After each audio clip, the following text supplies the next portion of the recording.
Night party began the way good memories usually do, with the smell of charcoal rising into the warm air, with laughter echoing across the backyard, with clinking glasses and music drifting softly from a speaker someone forgot to charge properly, family grilling, drinks pouring, kids running barefoot through the grass. For a while, everything felt easy, natural, safe. It was one of those rare evenings when everyone let their guard down. Everyone except the two people who needed it the most. Because alcohol doesn't just loosen lips. It weakens the locks on doors we thought were sealed shut. And somewhere between the third round of drinks and the fourth retelling of a family story, she said something. A single comment about her husband. Not loud, but loud enough. The kind of comment that doesn't just make people glance over, it makes the whole yard pause. Forks stop mid-air. Laughs die off halfway. Eyes widen in the space of a heartbeat. Her husband didn't say a word. He didn't need to. His expression said everything. His jaw tightened. His shoulders squared, and something behind his eyes shifted. Everyone saw it. Everyone felt it. She knew instantly she had crossed a line. Not a playful one. Not a harmless one. A line that had been waiting in the shadows for years. And he knew it too. The warmth drained from the night as quickly as it had filled it. Conversations dipped to a lower volume. People exchanged uneasy glances, pretending not to notice the tension now pulsing between the couple. They excused themselves, slipping inside, to talk. But everyone watching understood. This wasn't a conversation. This was a reckoning. The moment the door closed behind them, the air changed. The laughter outside couldn't cover the silence inside. Things long avoided. Old arguments never resolved. Resentments pushed down until they bruised. Secrets they both swore would never surface. Some nights fade out gently. Some unravel slowly. This one didn't. This night would not end quietly. It would end with a moment no one at that barbecue would ever forget.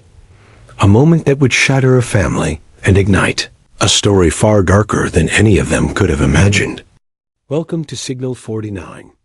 Thanks to all my viewers and subscribers for your support. Stay tuned for true crime updates. And don't forget to subscribe. June 15th, 2022. It was a Saturday afternoon in suburban Atlanta. The sun was bright, the air was warm, and Peter and Rhonda Scott's backyard was filled with people who loved them. This was their second annual summer cookout, and this year felt special. Peter had just been promoted to senior accountant at one of the city's top firms. It was a big deal, the kind of achievement that made you want to gather everyone you cared about and celebrate. 37 people showed up. Extended family, close friends, neighbors, even some members from Rising Faith Community Church, where Rhonda's brother preached every Sunday. The preparation had started days earlier. Rhonda had been planning this cookout for weeks, creating lists, coordinating who would bring what, making sure every detail was perfect. She'd ordered custom napkins with their names on them. She'd created a playlist that mixed old-school R&B with current hits. She'd even rented extra tables and chairs to make sure everyone had a place to sit. This wasn't just a cookout. This was a statement, a celebration of how far they'd come as a couple, a showcase of the life they'd built together. The smell of grilled chicken and ribs filled the air. Tables were loaded with potato salad, mac and cheese, cornbread, and fruit platters. Kids ran around playing tag, while the adults set up cornhole boards and domino tables. Everything about this day felt right. Peter Scott stood at the grill, flipping meat and accepting congratulations from everyone who walked up. He was 31 years old, quiet by nature, the kind of man who preferred listening over talking. His co-workers described him as dependable. His friends called him thoughtful. He wasn't the loudest person at any gathering, but he was always present. Today, he seemed genuinely happy. His promotion meant financial security. It meant he could finally provide the kind of life he promised Rhonda when they got married 3 years ago. His starting salary had been decent, But this promotion came with a 40% raise and a corner office. For someone who'd grown up watching his parents struggle financially, this felt like making it. He'd called his mother that morning to tell her the news, and she'd cried. Happy tears. Proud tears. The kind of tears that made all those years of night classes and weekend studying worth it. Peter had even splurged on a new grill for the occasion. A top-of-the-line gas grill with multiple burners and a side smoker. He'd spent the previous weekend seasoning it, watching YouTube videos on how to get the perfect char on ribs, practicing temperature control. His coworker Darnell had been giving him tips all week. And now standing there with a beer in one hand and tongs in the other, Peter felt something he hadn't felt in a long time. Pride, not arrogance, just quiet satisfaction that he'd accomplished something meaningful. Rhonda Scott moved through the crowd with ease. At 28, she had a natural warmth that drew people in. She refilled drinks, took photos, made sure everyone had enough to eat. She wore a yellow sundress, and her hair was pulled back into a neat ponytail. Friends would later say she seemed relaxed that day, maybe even a little too relaxed. She'd been drinking earlier than usual, starting with wine around 4 in the afternoon and switching to something stronger as the evening went on. But at 4 o'clock, Rhonda was still sober and in control. She was making her rounds, checking in with guests, making sure her mother had a comfortable seat in the shade, ensuring the older relatives had enough water. She had a gift for making people feel seen. She'd ask about someone's new grandchild and actually remember the baby's name. She'd inquire about someone's health issue from months ago and genuinely care about the answer. That's why people loved being around her. She made them feel important. Her cousin Janae had arrived early to help set up, and the two of them had spent the afternoon laughing and reminiscing about their childhood summers. They'd grown up together, more like sisters than cousins. Janae had been Rhonda's maid of honor at the wedding. She'd been there through the breakup with Anthony. She'd been there when Rhonda first started dating Peter, and she'd noticed something that day that she wouldn't remember until much later. Rhonda kept checking her phone more than usual, almost compulsively. Nobody thought much of it at the time. It was a celebration. People were supposed to let loose, but there was a restlessness in Rhonda that afternoon. A nervous energy that her closest friends might have recognized if they'd been paying attention. She laughed a little too loudly at jokes that weren't that funny. She hugged people a little too tightly. She kept moving, never staying in one conversation for too long, like she was trying to outrun something. Witnesses would later describe what happened next in almost identical terms. The air felt different. The music, which had been playing the whole time, suddenly felt too loud. 3 women grabbed their purses. A few men exchanged uncomfortable glances. Someone tried to make a joke to break the tension, but it didn't land. Nobody laughed. Nobody knew what to do. The entire energy of the party had shifted in a matter of seconds. Peter's coworker, a man named Darnell, would later tell police that he'd never seen someone's face change the way Peter's did in that moment. He said it was like watching a light switch flip. 1 second, Peter was fine, and the next second he looked like a completely different person. His eyes went cold. His expression went blank. Darnell said it was the scariest thing he'd ever seen, because Peter didn't look angry. He just looked empty. Peter stood up slowly. His face had changed. The easy smile from earlier was gone. He looked at Rhonda and asked quietly, "What did you just say?" His voice was so low that only the people immediately around him could hear it, but everyone could see his face. Everyone could see that something had fundamentally shifted. Rhonda's expression shifted immediately. The smile disappeared. The drunken laughter stopped. She realized, even through the alcohol, that she'd made a mistake. A terrible mistake. She tried to laugh it off. "Baby, I'm playing. You know I'm just drunk." Peter cut her off. His voice was louder now, loud enough for everyone in the backyard to hear. "What did you just say?" It wasn't a question. It was a demand. Each word was deliberate, controlled. There was no yelling, no screaming, just 3 words spoken with such intensity that everyone within earshot felt the weight of them. Rhonda stood up, reaching for his arm. "Can we talk inside for a second?" She was trying to sound casual, but her voice was shaking. Her hands were trembling. She knew she'd crossed a line she couldn't uncross. Peter didn't wait for an answer. He turned and walked toward the house. His movements were controlled, deliberate. He didn't storm off. He didn't slam anything. He just walked. But everyone watching knew this wasn't good. This wasn't a normal argument. This was something different, something worse. Rhonda followed behind him, calling his name softly. "Peter, Peter, wait, let me explain." The door opened. They both went inside. And then the door closed behind them. The sound of that door closing felt final, like an ending, like something irreversible had just begun. Outside, the guests stood frozen. Nobody moved. Nobody spoke. The music was still playing, but it felt wrong now. Invasive. Someone finally had the presence of mind to turn it off. The sudden silence was almost worse than the music had been. Rhonda's mother, Constance, tried to follow them, but the door was already locked. She knocked twice, called Rhonda's name, but got no response. She tried the handle again, knocked harder. "Rhonda, baby, open the door. Let's just talk about this."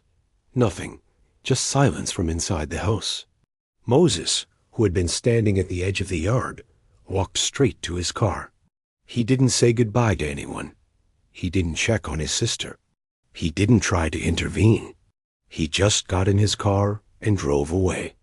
His vehicle pulled out of the driveway at 9:44 p.m., confirmed later by the doorbell camera footage. Later, people would ask why he left, why he didn't stay, why he didn't try to help. Moses would never give a satisfactory answer. Some of the guests started packing up their things.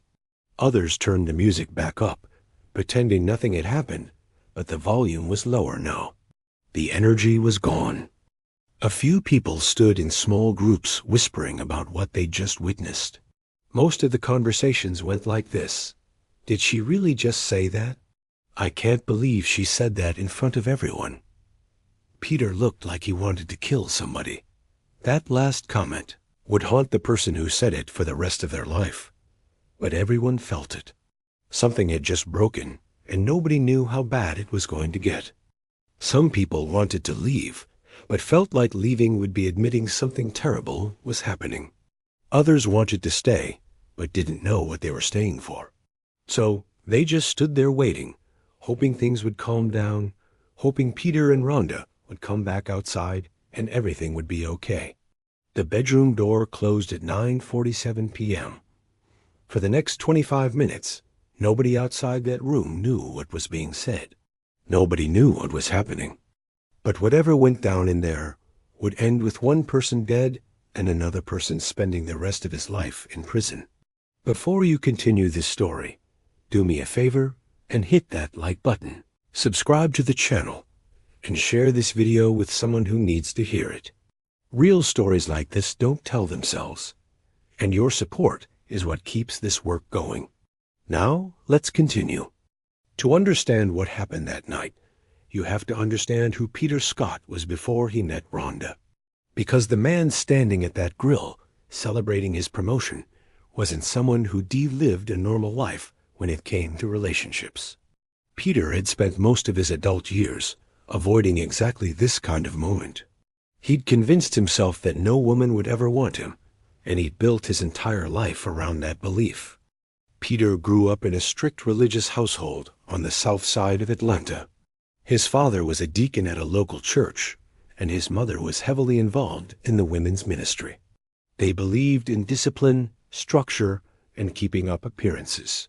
The Scott family never missed Sunday service. They said grace before every meal.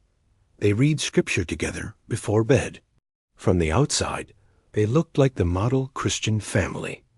But behind closed doors, Peter's father was verbally harsh. He had a way of cutting people down with words. and Peter was often the target.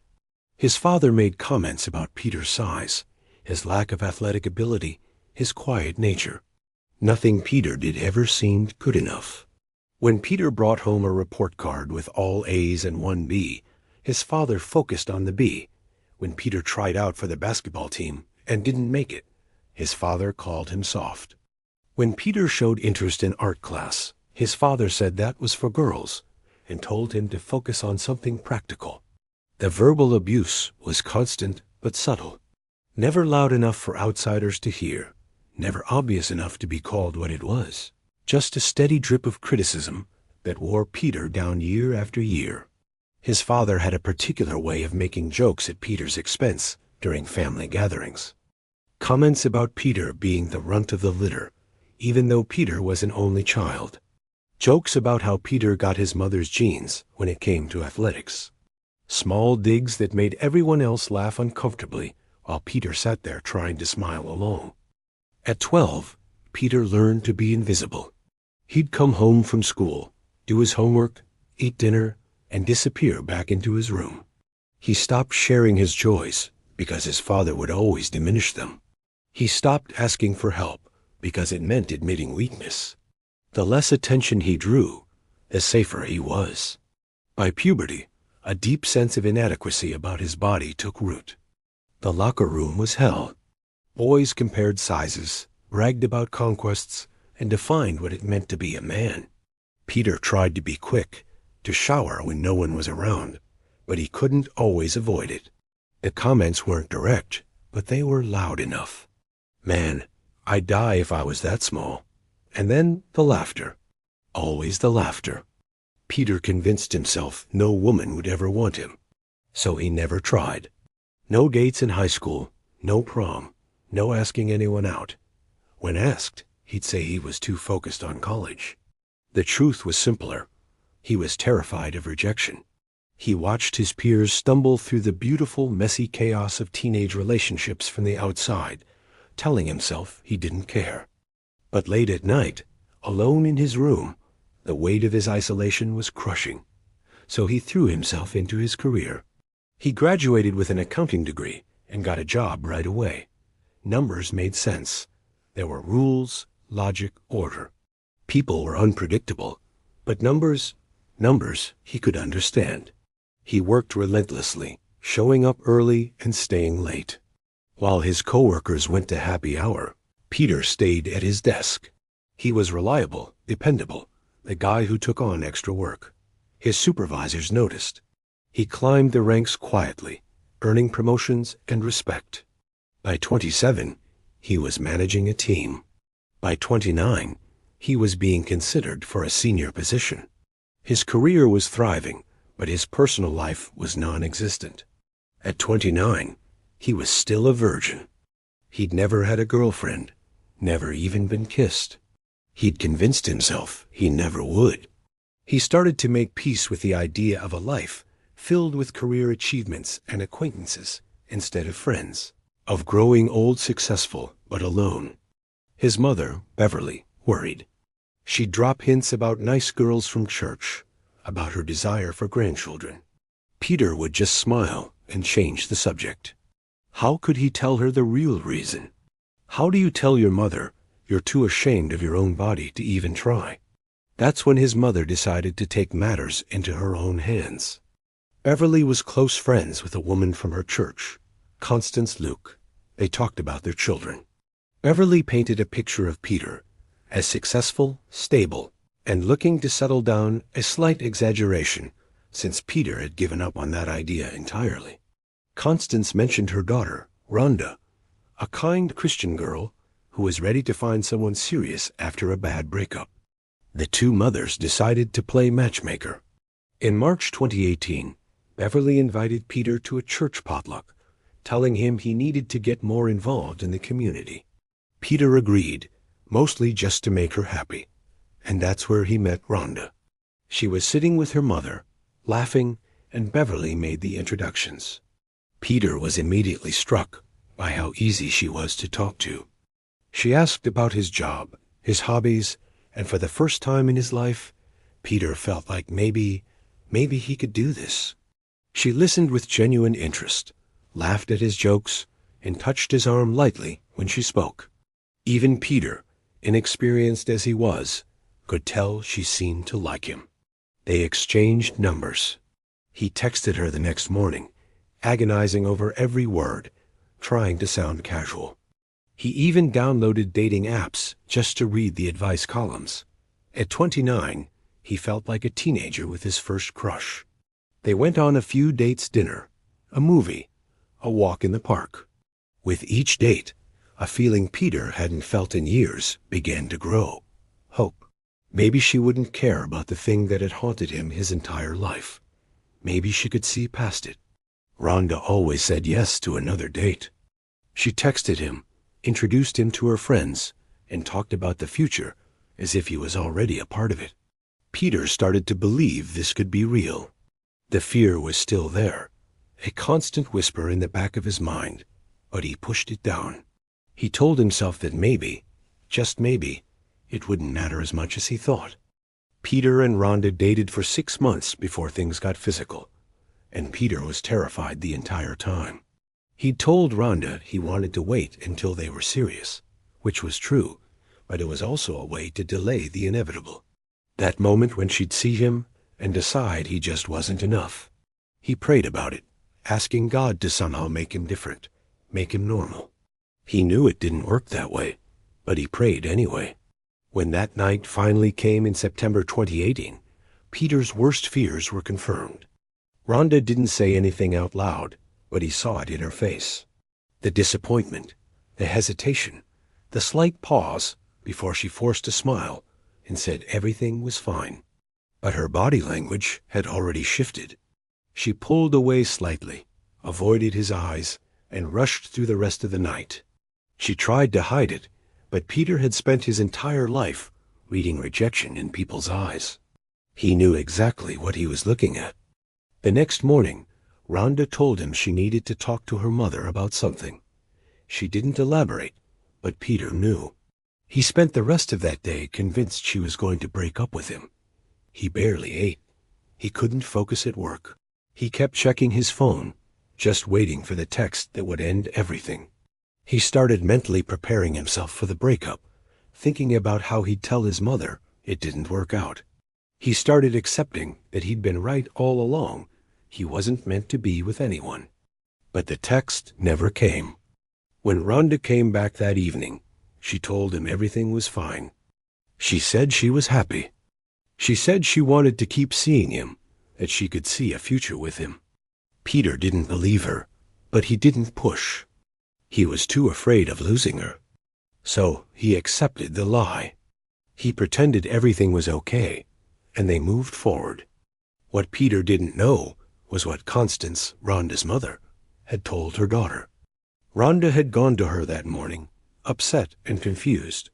She admitted that the physical part of their relationship wasn't what she'd hoped for.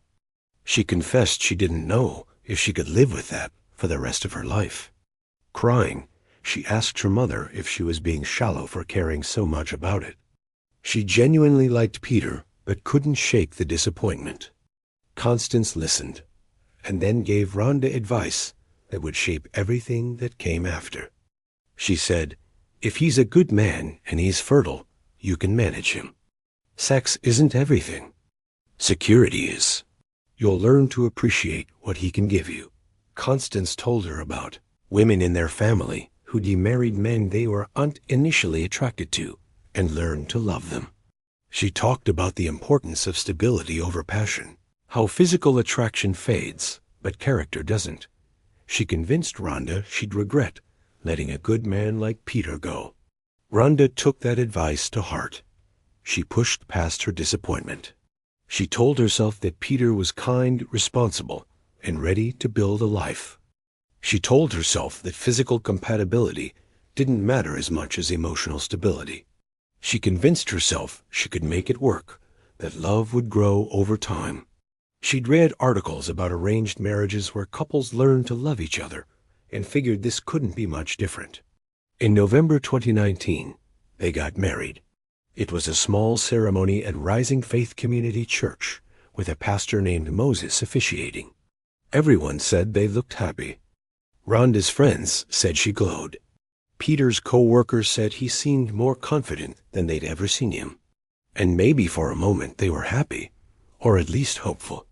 Peter believed he'd finally found someone who accepted him despite his flaws. Rhonda believed she'd made the practical choice that would lead to a good life. But the disappointment Rhonda felt never really went away. It just sat quietly beneath the surface of their marriage, growing a little bit every time they were intimate. She started avoiding sex, making excuses. She was tired or stressed or not feeling well, and Peter noticed. He wasn't stupid. He could see it in the way she turned away from him at night, the way she tensed up when he touched her, the way she never seemed fully present. He tried everything he could think of to make up for it. He worked harder, took on extra hours at the firm, and even got promoted. He bought her expensive gifts, planned elaborate vacations. He thought maybe if he could give her everything else, she'd stop noticing what he couldn't give her in the bedroom. But you can't fix incompatibility with a paycheck.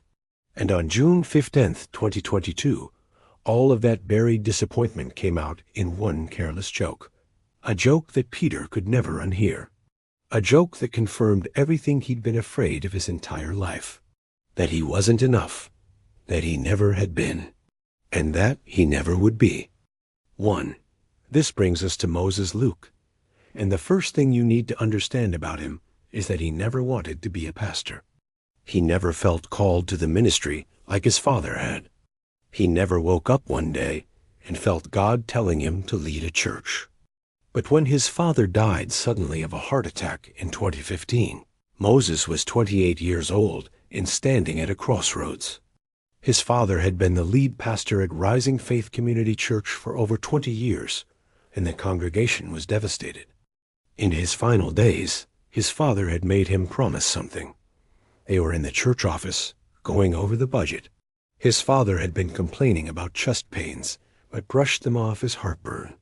He looked at Moses and said, "Don't let the church fall apart. Keep it going. This is what I built my life for." Moses nodded, assuming his father would be around for decades more. 3 days later, his father collapsed during a Wednesday night service and was gone before the ambulance arrived. So Moses did it. He stepped into his father's role, delivered his first sermon 3 weeks after the funeral, and never left. It wasn't what he wanted. It was what was expected. The congregation was grieving and needed continuity. His mother was devastated and needed to know her husband's legacy would continue. So Moses put aside his own plans and became the man everyone needed him to be. Over the next 7 years, he built a reputation as a powerful preacher. His sermons were emotional, direct, and filled with an energy that kept people coming back every Sunday. He talked about redemption, second chances, and living a life that honored God. He mentored young men, led Bible studies, and became the face of the church. To the congregation, Moses was a man of God, someone who had sacrificed his own desires, even the possibility of marriage and children, to dedicate himself fully to ministry. 1. He had a gift for reading a room. He knew when someone needed to hear about God's mercy versus God's judgment. He could take a dry theological concept and make it relevant to someone struggling with their rent.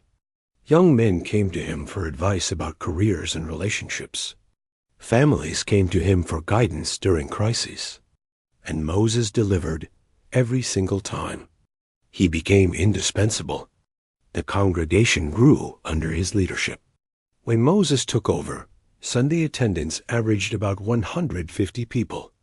Within 3 years, they were pushing 300 and had to add a second service. They started a youth ministry that actually brought teenagers in on Wednesday nights.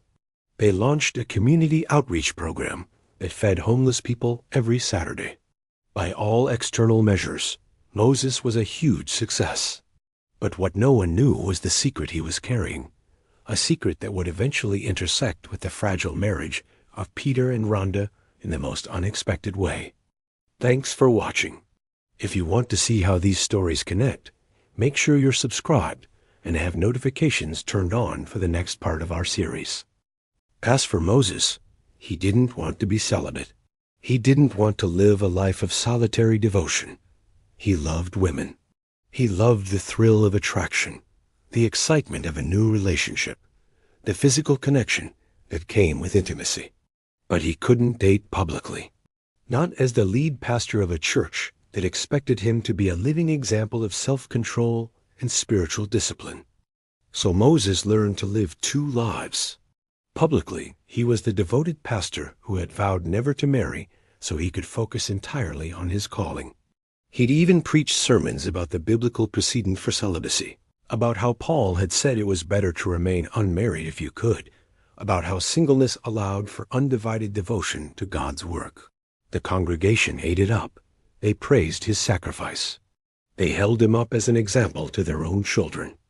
Privately, he had relationships that nobody in the church knew about. He was careful. He kept things quiet. He never brought women to church events. He never introduced them to congregation members. He dated women from other parts of the city. Women who didn't know his last name or what he did for a living.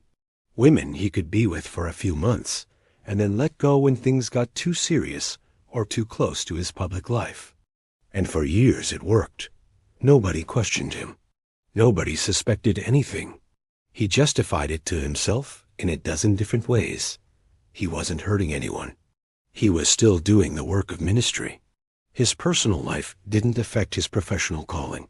God understood his human needs.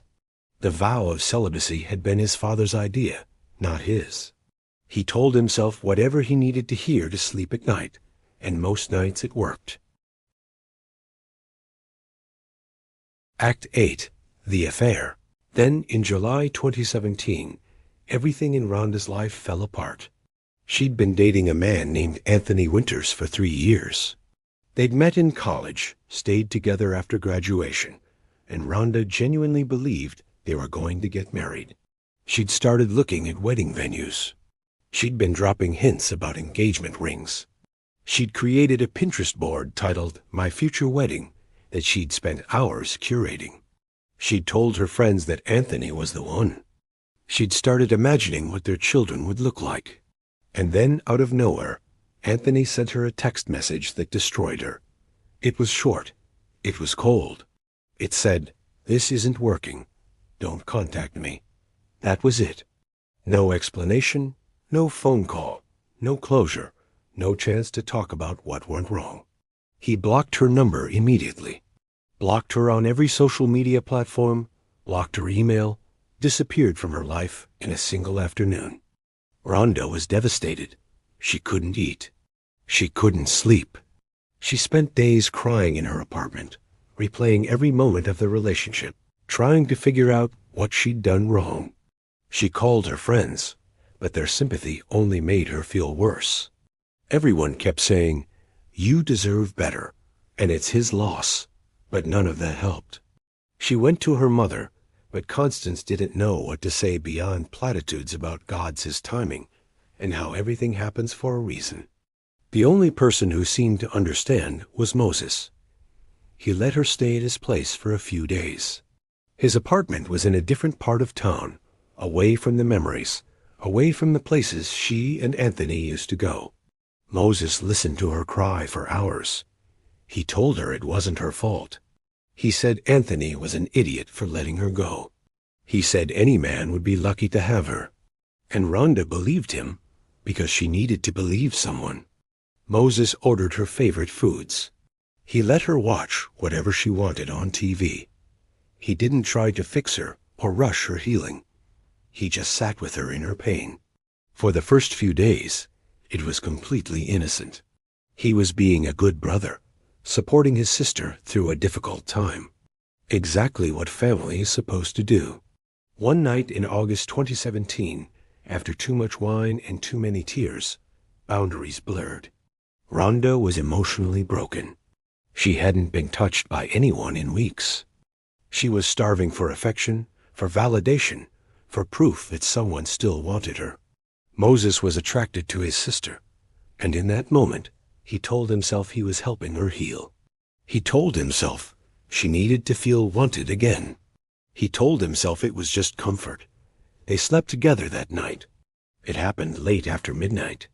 They'd been watching a movie, drinking wine, talking about relationships, and why they never work out. Rhonda had leaned her head on Moses's shoulder. He'd put his arm around her. She'd looked up at him, and something shifted. He kissed her. She kissed him back. And then they crossed a line that should never be crossed. It should have been once. A mistake. Something they'd never speak about again. Something they both regret and move past. But it wasn't. 3 days later, it happened again. And then again, a week after that. Over the next 6 months, they found themselves in bed together multiple times. Neither of them talked about it openly. They didn't define what was happening. They didn't acknowledge what it meant. They just kept doing it. And both of them felt the weight of it every single time. Rhonda felt guilty because she knew it was wrong. She'd grown up in the church. She knew what the Bible said about this kind of relationship, but she couldn't stop. Being with Moses made her feel wanted in a way Anthony never had. Made her feel desired. Made her forget, at least temporarily, that she'd been abandoned.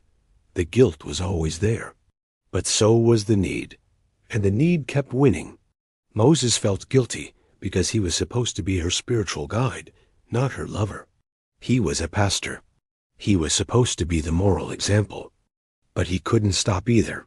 Rhonda reminded him of what his life could have been if he hadn't been trapped by his father's expectations. She represented freedom, pleasure, life outside the church.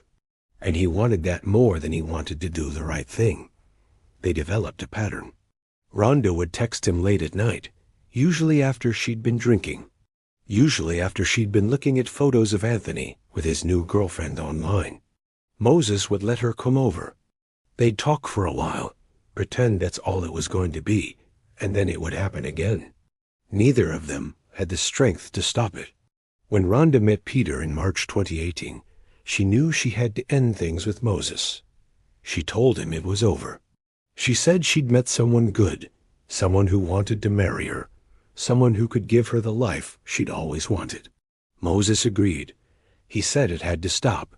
He said he was happy for her. He said Peter seemed like a great guy. And for a while, they kept their distance.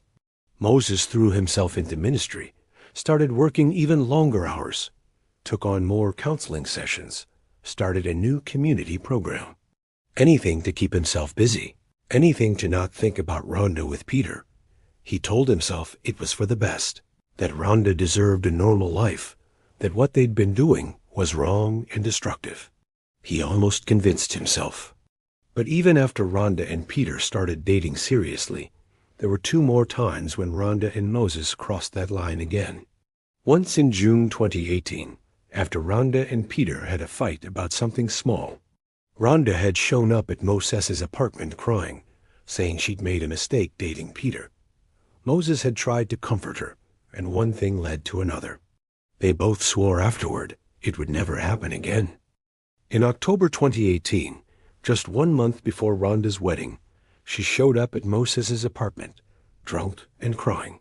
She had cold feet, wasn't sure she could go through with it. She said she'd been thinking about Moses, that maybe they should be together. He held her, told her she was just nervous, that her fiancé Peter was a good man and she should marry him. But then, in a final moment of weakness, they slept together one last time. After the wedding, they promised it would never happen again. And they kept that promise, at least physically. The emotional affair, however, never ended. Rhonda still texted Moses more than she should, vented to him about her marriage, asked him for advice she should have been asking her husband. And Moses always responded, even though he knew he shouldn't. Over the next 4 years, they exchanged over 400 messages. Some were innocent checking in, sharing memes. But many weren't. They were flirtatious, intimate, full of inside jokes and references to their past. Messages like, "Remember when ... double quotes or Rhonda complaining about Peter," and Moses replying, You know where to find me if you ever need to talk. These messages kept the door open, just a crack. It was proof that whatever was between them hadn't really ended. It had just gone underground. Neither of them deleted the messages. Rhonda never blocked his number. They both kept that connection alive, even as Rhonda built a life with Peter, and even as Moses, a respected preacher, spoke about purity and faithfulness every Sunday. Moses never married. He told his congregation it was because he was devoted to his ministry. They praised his sacrifice, holding him up as an example of putting God first. But the truth was more complicated. Moses liked his freedom, the thrill of casual, secret dating. And on some level, he liked knowing Rhonda still thought about him, even after she married someone else. It gave him a sense of power he wasn't willing to give up. He dated other women, but none of them affected him like Rhonda. She was the one relationship that haunted him, the one he couldn't let go of, the one that proved he wasn't the man he pretended to be. So, on June 15th, 2022, when Rhonda made that joke at the cookout, Moses knew exactly what she was referring to. He knew the secret she'd just exposed in front of 37 people. He knew Peter would demand answers. He knew everything was about to fall apart. So he did the only thing he could think of. He left. He got in his car and drove away, not looking back. Not when his phone started buzzing with calls and texts from the party. Not even when, at 10:03 that night, Rhonda sent him a message. He knows. I told him everything. Peter knows about us. I'm so sorry. Moses read that message at 10:04. The read receipt showed up on her phone. And then ... he did nothing. He didn't respond. He didn't call Peter. He didn't drive back. He didn't call the police. He didn't warn anyone. He just kept driving, trying to convince himself it wasn't his responsibility. He drove for hours through Atlanta, out to the suburbs, down back roads he didn't recognize. His phone was on silent, but he checked it compulsively, watching the messages and missed calls pile up. Each time, he thought about turning around, doing something, but he never did. He just kept driving, away from responsibility, away from the consequences. He was wrong. And by the time he realized just how wrong he was, it was already too late. At 9:47, Peter and Rhonda entered their bedroom and locked the door.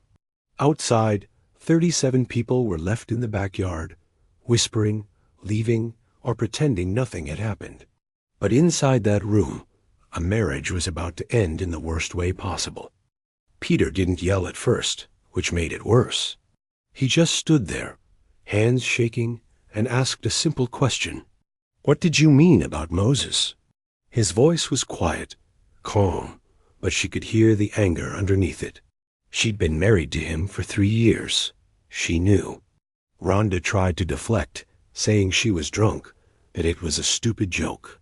She laughed nervously and reached for his hand, but he pulled away. He asked again, louder this time. What did you mean? She knew she couldn't lie her way out. So, she told him part of the truth. She said something happened between her and Moses before they started dating. She tried to downplay it just a few times. It didn't mean anything. It ended the moment she met Peter. She was crying now, trying to make him understand it was in the past. Peter's face went blank. He just stared, processing. Then he asked, how many times? She hesitated. Maybe 4 or 5. His jaw tightened. When did it stop? She said it stopped when they started dating, but he could see in her eyes that she was lying. His voice cracked as he asked again, when did it stop, Rhonda? She admitted it happened a couple more times after they started dating, but swore it ended before the wedding. It was a mistake, she said, one she regretted every day. She loved him and wanted to make their marriage work. She begged him to understand, but Peter wasn't listening. He sat on the edge of the bed. The silence was worse than yelling. Then he asked a question that would break everything. Why did you marry me? She hesitated. The alcohol had stripped away her filter, and the truth came out before she could stop it. Because you were safe. Because my mama said you were a good man. Because I thought I could make it work." Peter looked up, his eyes red. His voice was flat when he said, "But you don't want me." It wasn't a question. It was a statement. Rhonda replied, "I'm trying to want you." And that was the worst thing she could have said. Trying meant every moment of their marriage had been a performance. It meant he'd spent 3 years loving someone who couldn't love him back. Peter stood up. He asked if that's why they couldn't get pregnant. If every time they were in bed, she was thinking about Moses. Her silence was louder than any answer could have been. His voice broke as he asked, "Do you love me?" She hesitated. That hesitation was the worst thing she could have done. He asked again, louder, desperate, "Do you love me?" "I love the life you gave me," she said. "I love our house. I love our future. But not me. I'm trying." And that's when something inside Peter shattered. He'd spent his life feeling like he wasn't enough, and the one person who was supposed to prove him wrong had just confirmed his worst fear. The argument escalated. Rhonda said things she'd held back for 3 years. She told him it wasn't her fault he couldn't perform like Moses, that if he'd been different, they might have a child. She said she'd sacrificed her happiness to marry him, and he should be grateful. Every word was a wound. He stood there, crying silently, absorbing every insult. At 10:14, Peter walked to the knitstand and opened the drawer. Inside was a kitchen knife they kept for protection. It was supposed to make them feel safer. Rhonda saw him reach for it, and her body went cold. She said his name, "Peter, wait. Let's just talk." But he wasn't listening anymore. Before moving on, a quick thank you to everyone watching and supporting this channel. Your presence truly keeps it alive. This community continues to grow because of people who believe in real, meaningful storytelling. Becoming a channel member unlocks exclusive extras, behind-the-scenes content, and directly helps us bring more powerful true stories to light. Your support makes a real difference, and we'd love to know who's here. Drop a comment below. Let's see who's watching till the end. Don't forget to like this video too. Now, let's continue. He grabbed the knife and turned toward her. Rhonda backed away, reaching for the bedroom door, but Peter was faster. The first stab hit her in the shoulder from behind. She let out a scream that sliced through the walls, through the music still playing outside, through the laughter and conversations of the party. Outside, Rhonda's cousin Janae heard it. A few others heard yelling, but nobody moved. They figured it was just an argument, the kind of fight married couples have. They had no idea what was really happening inside that room. Rhonda collapsed to the floor, trying to shield herself with her hands, desperately crawling toward the door. But Peter didn't stop. He kept going. Rhonda begged him, saying she was sorry, pleading, repeating his name over and over, hoping to wake him from this nightmare. But Peter was completely silent. He didn't say a word. He just kept going until he couldn't anymore. By the time it was over, Rhonda had been stabbed 17 times. 9 of those wounds were defensive, a testament to her fight to survive. But 2 stab wounds had severed major arteries. The medical examiner would later testify that Rhonda bled out over the course of 5 to 7 agonizing minutes. She was conscious for most of it. She knew she was dying. She knew help wasn't coming. And she knew the man taking her life was the same man she had promised to love forever. At 10:18 p.m., a loud thud echoed from the room. That's when Janae knew something was terribly wrong. She ran to the bedroom door and tried the handle. Locked. She called Rhonda's phone and could hear it ringing inside the room, unanswered. She started banging on the door, screaming for Rhonda to open it. 2 other guests joined her, pounding on the door, shouting Peter's name, demanding to know what was happening. But there was only silence. Then, at 10:21, the door unlocked. Peter walked out. He was covered in blood on his hands, his shirt, his face. He held the knife loosely at his side, his expression completely blank, as if he wasn't even there. He looked at Janae and the others and said 5 words, "Call 911. I killed her." Then he walked into the living room, sat down on the couch, and just stopped. He didn't run. He didn't explain. He didn't try to clean up. He just sat there, staring into space, while Janae ran into the bedroom and saw Rhonda's body on the floor. Janae screamed, a sound so raw it silenced the entire party. She backed out of the room, her hands trembling as she dialed 911. The operator answered immediately. 911. What's your emergency? Janae could barely speak. My cousin, she's been stabbed. There's so much blood. I think she's dead. The operator asked if the attacker was still there. Janae said yes. He was in the living room, not moving. He had confessed. The operator told them to get everyone out of the house immediately. Janae and the others ran outside, yelling for people to leave. The partygoers scattered in a panic. Someone asked where Moses was. Someone else said he'd left over 30 minutes ago. Nobody knew he'd gotten a text from Rhonda. Nobody knew he'd read it and done nothing. Police arrived at 10:26. They found Peter exactly where Janae said he'd be, sitting on the couch, the knife on the cushion beside him. They drew their weapons and ordered him to stand up. Peter obeyed without a fight. As they handcuffed him and read him his rights, he only said one thing to the officers. "I want to talk to Moses." Paramedics rushed in, but it was too late. Rhonda Scott was pronounced dead at 10:34 p.m. She was 28 years old. She'd been married for 3 years, and she died over a joke she made at a cookout. Outside, 37 witnesses stood in shock. Some were crying, others were angry. They tried calling Moses, but his phone was off. Nobody knew where he'd gone. And nobody knew that in less than 48 hours, the entire country would be asking the same questions. Where was the pastor? And what did he know? The moment police arrived, one question was on everyone's lips. Where was Moses? He'd been at the party all evening. He was standing right there when Rhonda made the joke. And then he just vanished. No one saw him leave. No one heard him say goodbye. He just got in his car and drove away while his sister was being murdered inside that house. Detective Lamar Wright was the lead investigator on the case. He arrived at the scene around 11 p.m., and within minutes of talking to witnesses, he knew Moses Luke was a critical piece of the puzzle. Person after person mentioned the joke Rhonda made and how Moses left immediately after.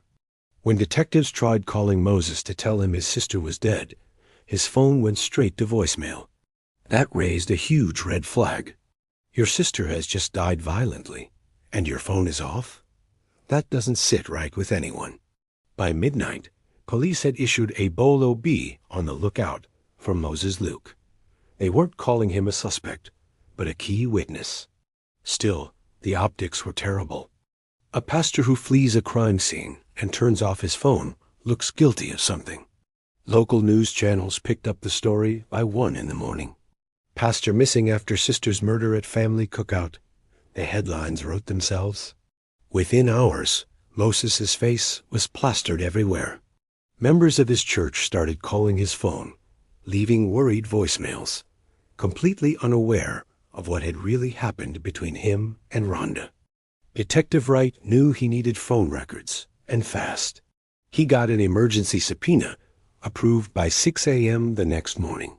By noon on June 16th, he had access to 4 years of phone records for both Rhonda and Moses. What he found blew the case wide open.